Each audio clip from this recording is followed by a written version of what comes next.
Happy Easter, everybody. It's Sunday,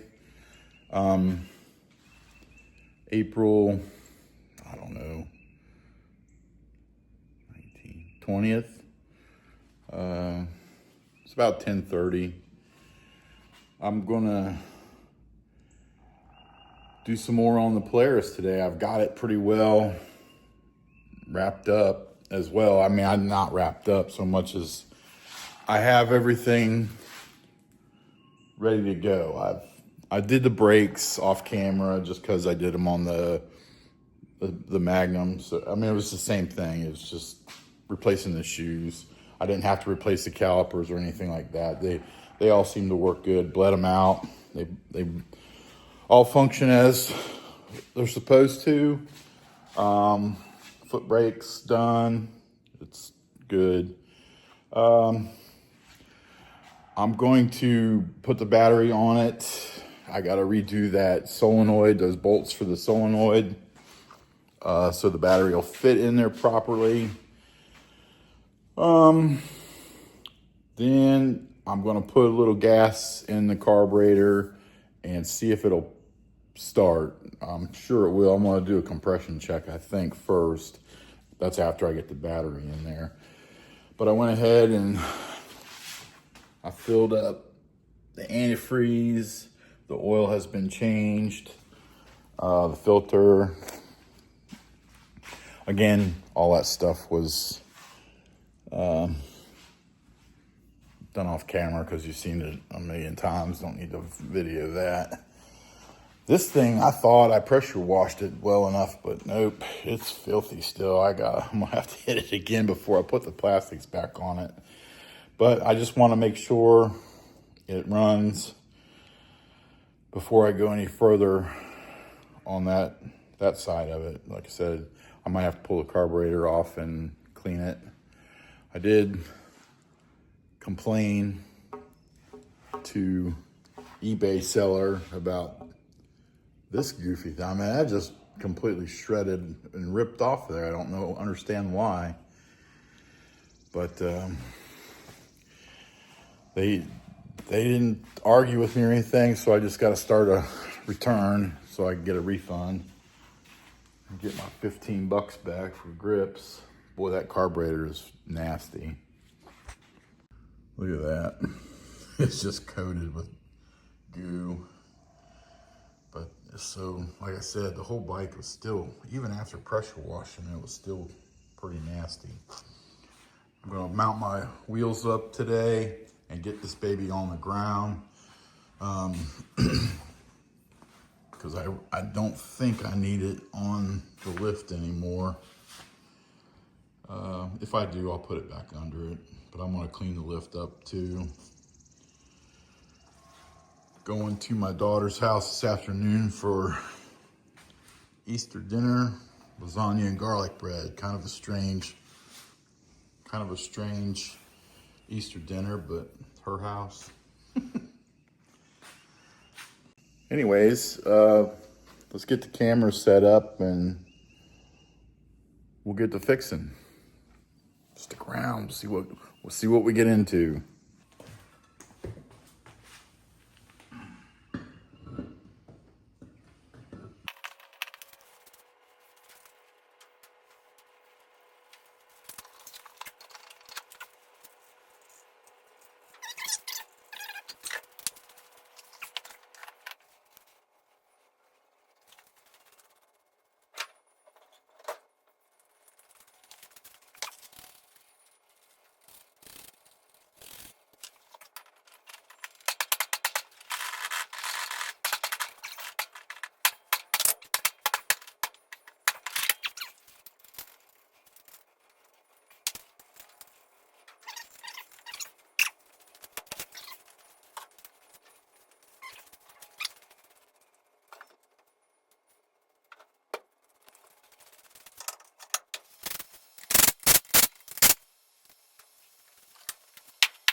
because this is going in there. It's got the reset. It will fit in there and it'll be flush, so it won't stick out. And it's 3/8.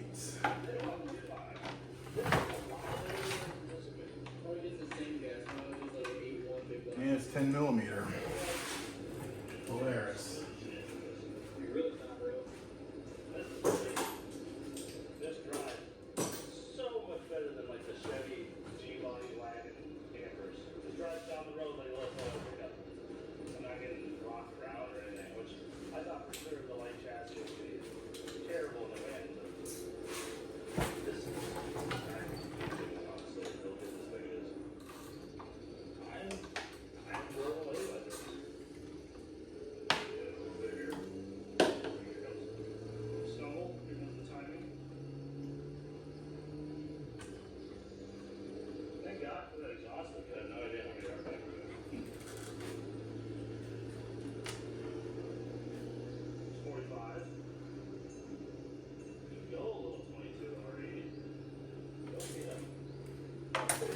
All right, I've got to fix this. It's all frayed right there, so I'm going to be working on tearing that apart and just remaking it. Fingers crossed it works.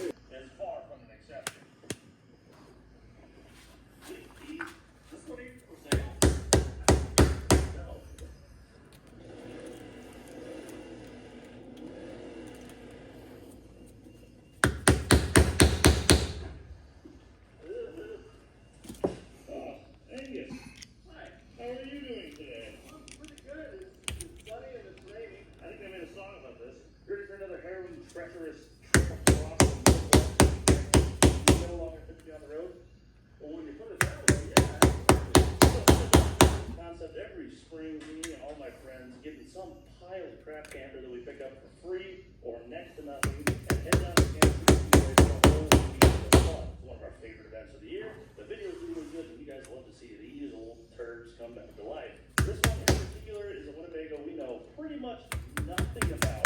We do, however, know that it's been sitting right here since 2015. It's free to us. We get it out of here and we've got 250 miles to go to Kansas City Speedway.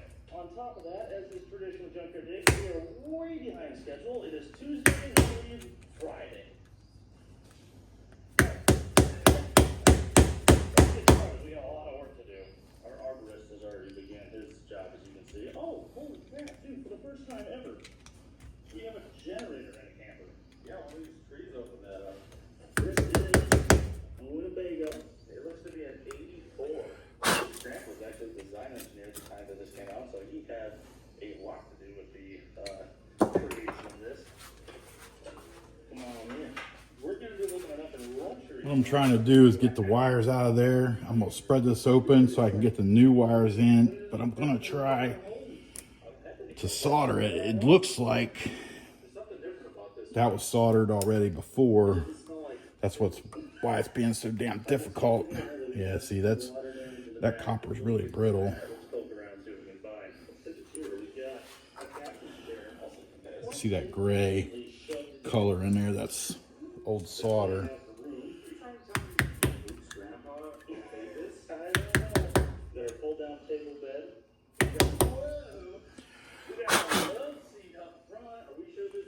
Let me get that. The flame. Most importantly, though, up here, underneath this hatch, we have that's all you get. Well, hopefully we don't need to get in there. Yeah, I hope not. Definitely not. Anyway, I believe that's a big block Chevy right there. We'll put some flame to it.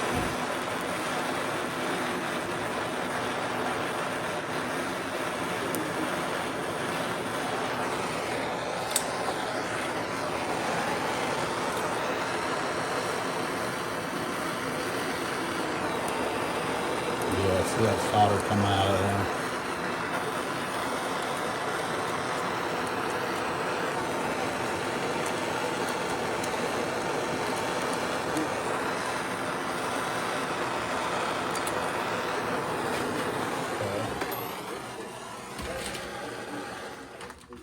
Now I'll take the Dremel and I'll clean that up too. First things first, we need to find batteries for this thing.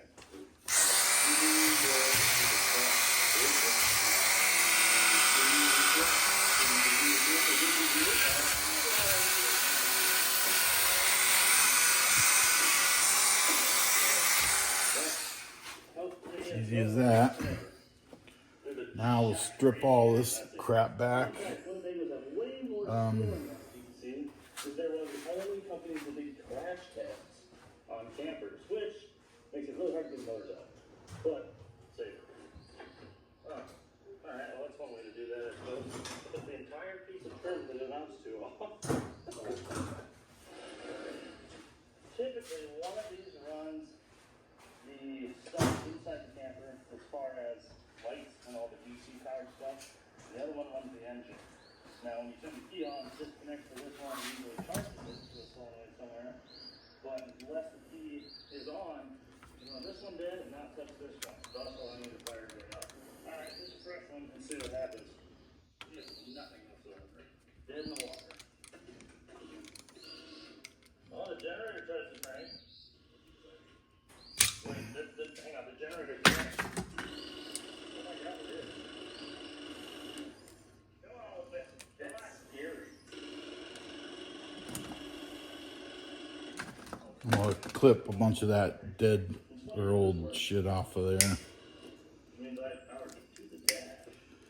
And I'll put some heat to this. And we'll put it in some flux and hopefully it'll clean it up a little bit.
Not big. We have a roof.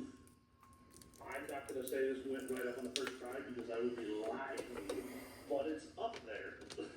We have an OSB roof. This is going to be the base of what we can stand on easily coming off the ladder. And we're going to tie the bunk bed legs into it so that all the weight is actually transferred through.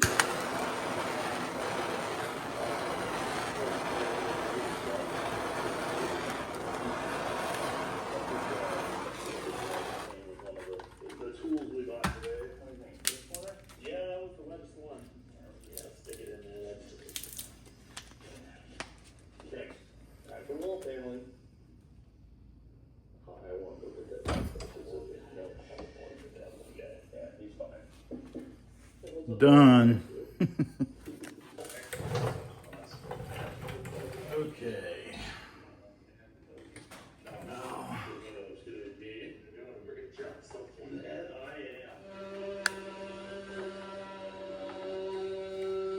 I want to put that on there so it's. Mistakes.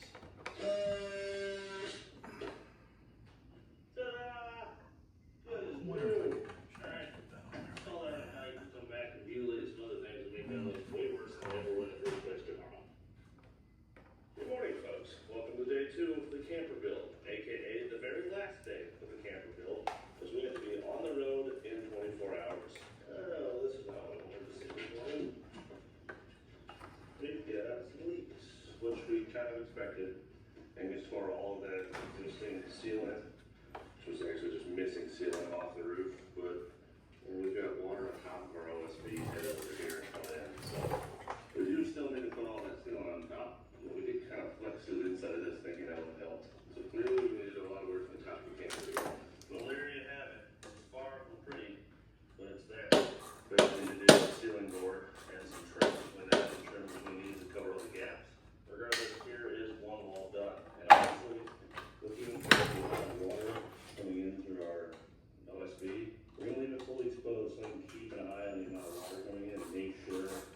system. Good morning, everybody. We're great, and we're doing primes. Well, we're still more. People are going to be standing on top of this piece, so let's make it strong. Big strong. Big strong. We're going to run 4 posts, and then run these stringers. I put a footer under them, so that all that roof weight is sitting on the floor, and it's not cracking up our roof anywhere there is, so we don't fall through and die. I like that thing. Yeah. I can't take full credit for the idea. I did do some reading this morning on camper remodeling. There we go. The single most well-supported camper roof ever known to man. It's ugly as hell, but it's totally fine. All I have to do is hold like 3 dudes up there. We'll back into our spot, so the track's right there in turn 2. We can chill here all weekend and watch the cars go by without falling through. With that, Angus and I set to work measuring, toe-nailing, and reinforcing a set of bunk beds into the back of the camper. Once those were finished, we decided to divide and conquer. Angus tackled the mechanical issues up front while I resealed the roof in the back. Right, as mentioned, while Angus deals with the starter and battery cables up front, I am on top playing with my seal. As you can see, this thing has years of sealant on top of it, and by that I mean like every year they put a different type on, and none of it ever worked because none of it was ever taken to a clean surface when it was applied. It's just layer upon layer upon layer upon layer. Also feels like pretty much none of it ever hardened and sealed properly. I'm going to take all of that off down to our metal lane on both pieces, the cap and the roof, and then clean this out the best we can. We're going to reapply all Okay, battery's on.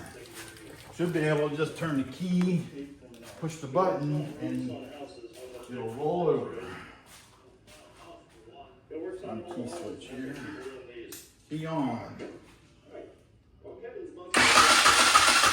Heck yeah. Seals scraped off. Everything on the window. Okay, we got the adapter screwed in the spark plug hole. I'm gonna get a wire wheel, take this all the way back. Clip on our gauge. We're gonna reseal it. How's it going, Angus? At 0. He says you shut the batteries back in and test it. Let's see, I'm gonna turn this around so we can see what we get there. Well, these are the chokes I know if the accelerator doesn't work or I'm not feeling it. I'm kind of curious to see what happens here. Oh, let me turn the key on again.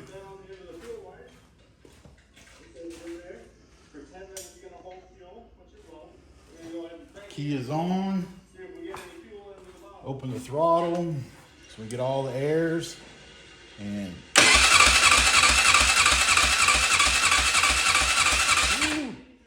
that's not great. Only 60. Should be more than that, but I think, I don't know.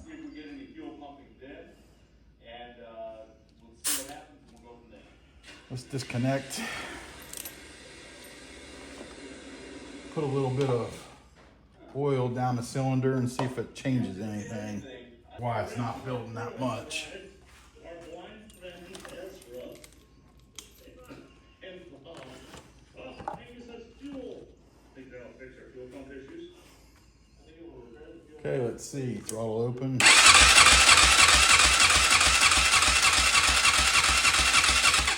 Yeah, we got about 75 PSI. I'll have to check. That might be with compression release. But it is what it is.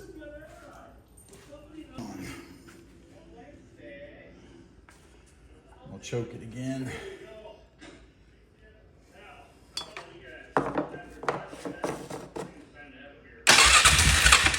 There it goes.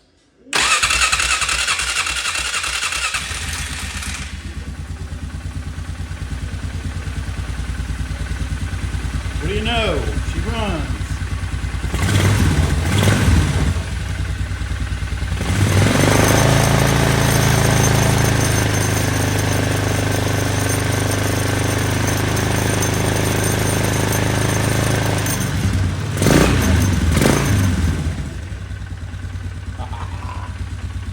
Hell yeah. Charger and a brown thanks for watching. Remember to like, share, and subscribe. Tell your friends about me. Have any questions or comments, or are interested in buying this machine, it will be up for sale really soon. So thanks again. Happy Easter.